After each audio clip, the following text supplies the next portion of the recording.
Thunder like a god's footfall split the sky and the city held its breath.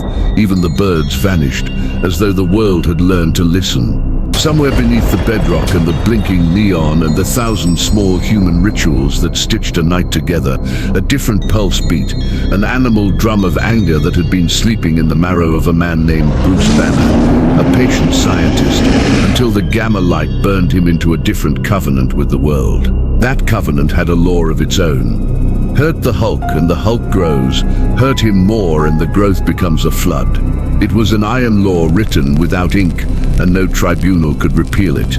It was raw and simple and terrible, but on the horizons of thought, beyond the length of street lamps and the jurisdiction of weather, another mind turned its eye. From a world black with furnaces and the geometry of domination, Uchas, who had once been only a name, perfected into a principle, Darkseid. The order without mercy, the will that reduces chaos into obedience. He carried with him not only armies, not only planets collapsed beneath his heel, but an effect older than siegecraft and sharper than a crown. The Omega. It carved endings out of being and projected beams that could find the sinew of a thing and say its last name. Where Hulk roared like a tempest of becoming, Darkseid presided like the metronome of an entire cosmos. Patient as sediment, implacable as law. Between them hung a contradiction that had gravity. Chaos cannot be legislated into nothing without a will that is more absolute than the chaos itself. So the world watched, and the watching was an argument in miniature. Doorstep debates about who would fall, market stall profits trading in the language of conjecture. Banner's nights were spent cataloging, measuring gamma decay with a kind of desperate tenderness. When he slept, the Hulk paced the edges of storms and dreamed in the language of fists. Darkseid dreamed in the language of dominion. He sent agents first, shadows that whispered in the ears of parliaments and hackers, cults that folded filial worship into policy, subtle decrees that softened cities like wax. Apokolips did not conquer by spectacles, it conquered by eroding the small resistances, the invisible hinge upon which freedom swung. And yet the Hulk resisted more than a creature of brute force. He was a proverb made flesh, spontaneous, inexorable, a moral counterweight to the taxonomy of control. Banner was the colonel, a man who mistrusted his own monstrous power and, in that mistrust, found a peculiar humanity. Hulk was the outward motion of that humanity's refusal to be ordered. Philosophers argued at kitchen tables. Priests closed their books and felt the itch of something resembling blasphemy and courage. Darkseid considered all of it an asymmetry to correct. That asymmetry, he decided, would be demonstrated and then when his scouts returned with footage, a green arm tearing through a canyon that had been the backbone of a mountain, Darkseid did not grimace. He catalogued, he translated the Hulk's violence into vectors and constants, and noted the way rage escalated like a runaway variable. There was merit to it, an aesthetic even, but nothing that could not be subsumed if one could strike at the source instead of the symptom. So he planned not merely to break the Hulk's body, but to unmake the principle that let the Hulk become more. Meanwhile, Banner and the people who loved him, the colleagues who saw not the monster but a fellow flawed and brilliant soul, argued over treatments and metaphors and the ethics of containment. Some wanted chains, others wanted cure. The Hulk wandered the pale edges of cities and the black guts of forests, learning in the only way he could, through impact. Each hour of battle amplified him, and each amplification widened the gulf between what the world expected and what Darkseid intended. The philosophical debate that threaded the planet was bone deep. Was power legitimate because it resisted corruption, or did legitimacy rest in the right to be free from domination? If power could end tyranny by force, would that power itself inevitably become tyranny? Banner feared that the Hulk might be that very force. Darkseid saw in Banner's fear the exploit. If Banner's mind could be bent, the Hulk could be made an example. The public lit torches of hope and dread in equal measure. Heroes took sides, some believing the green behemoth a bulwark against cosmic despotism, others whispering that unchecked rage would become as dangerous as the tyrant it opposed. Darkseid moved his pieces with centuries' patience. He allowed catastrophes to escalate, to be the crucible in which the Hulk's growth would be flaunted to the universe. Then at the right vector, he would step in and demonstrate why order must always claim primacy over chaos. For a man of his scale, victory was not annihilation alone, but conversion of narrative, to make the world accept that his dominion was inevitable, rational and safe. Banner, torn between morality and monstrousness, understood only part of it. He measured gamma emissions in laboratories and measured his conscience in small private rituals, a letter never sent, an old book read to sleep. But the Hulk, when he rose, traveled a straighter course. Crush what crushes you, make the world safer by erasing what threatens it. Therein lay his glory and his naivete. The night they finally readied themselves for collision, the sky was a cold bruise. Both had prepared, one with the slow algebra of conquest, the other with the blind calculus of becoming. The city and then the world leaned into a silence that smelled of rain and ozone. Somewhere, amid the trembling, two wills recognized one another as the same kind of threat, and neither would yield. That recognition was the beginning of the argument and the end of simple answer. The first strike was a war poem in green and metal. Hulk, impossibly vast, cleaved a tower like an eyelid. Brick and bone folded, and the earth remembered itself as a trembling ledger. Darkseid had not come with thunderclaps. He had arrived in the precision of inevitability as the Hulk charged, apocalyptic in his stride. Omega beams lanced the air with geometry, so cold it could unmake size. They found flesh and turned pores into absence, but the absence reknit like a rumor. Rage is a regenerative chemistry, and Hulk's was catalytic. He leapt and hit Darkseid, an impact that sung through dimensions. For a terrible, honest second, a god stumbled.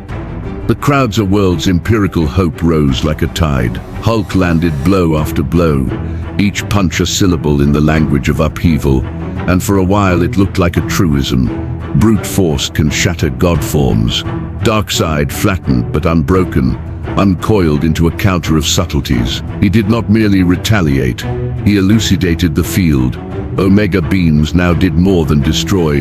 They dissected memory, topology, the sense of consequence. They did not merely punch through Hulk's hide. They reached into the architecture of what Hulk believed himself to be. Banner felt it as a cold translating of his memories into something that belonged elsewhere. Hulk's response was pure motor.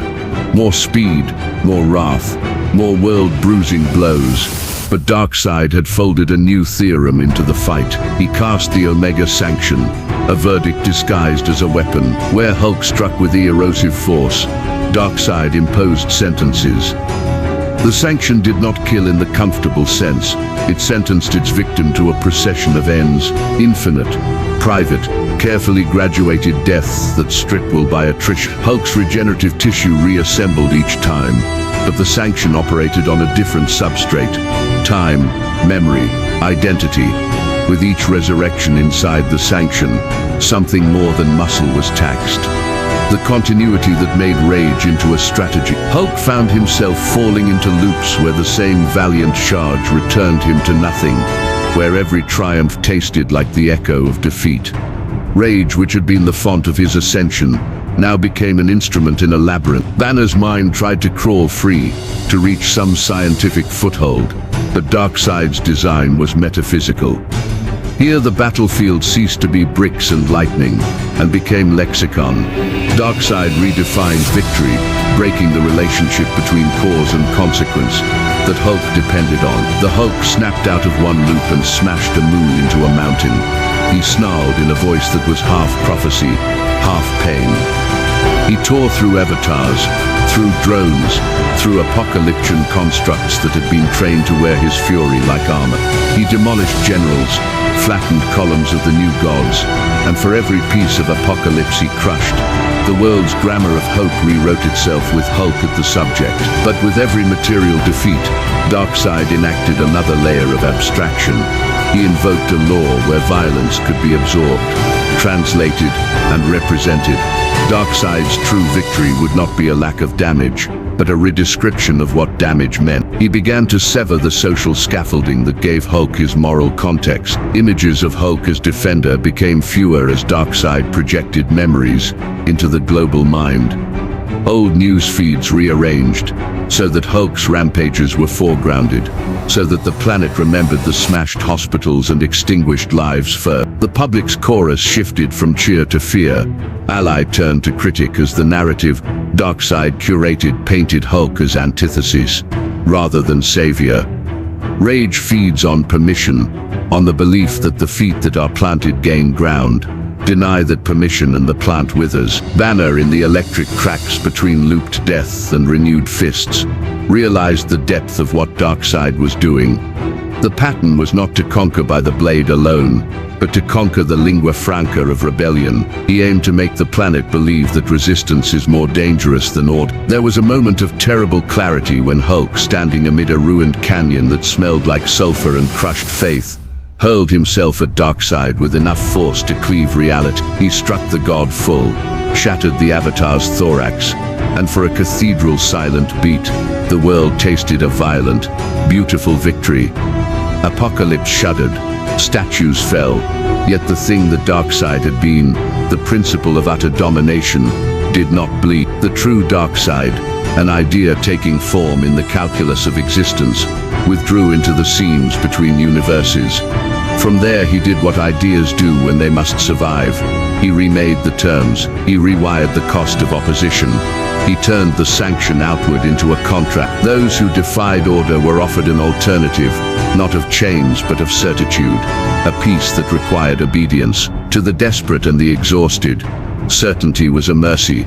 To the terrified, it was refuge. Legions that had once cheered Hulk now stood with arms folded, calculating survival. Banner's last coherent thought was not of atoms or ethics, but of faces. The face of a child he had once saved, and the faces that now looked away. Hulk howled, and in that howl was every rescue, every ruin, and then a silence that seemed to last a meet. Darkseid's final move was not to break muscle, but to rewrite consequence. He offered the world a bargain in which the Hulk's continued existence would be the condition of perpetual emergence. Either the planet remained under an endless state of martial readiness, the Hulk policing its limits, or it yielded to a singular administration that promised stability at the cost of freedom. It was a dialectic at the size of continents, liberty that birthed monsters or order that birthed change. The people chose, because people choose what they need most when panic is near. They chose the order that eased terror. They accepted the sanction's legality, because it returned function to broken system. Darkseid became the victor, not by last breath, but by last definition. He made obedience seem rational, and rebellion seem pathological. Banner did not die in the way soldiers call dying. He was diminished into a caution. The world learned to live by Darkseid's term. Hulk had shattered a god's avatar, had proven that raw force could wound eternity, but he had not been able to contest the metaphysics Darkseid wielded, the ability to transform victory into permanence, to convert the grammar of revolt into a costly, untenable proposition. In the quiet after the last smash and the last beam, Darkseid stood where law and history intersect. He had won because he had rewritten what winning meant. The planet slept more safely in some metrics, and less safely in others. Its children taught to prefer certainty over tumult. Banner's name became a litany for cautionary tales. The Hulk a tragic exemplar rather than a hero of untrammeled triumph. Darkseid did not gloat. He catalogued the new equilibrium and set his gaze outward. Victory for him was an ongoing program. The world bent, slowly, to the inevitability that he had engineered. Where the green fist had broken a god had broken the world's willingness to keep breaking.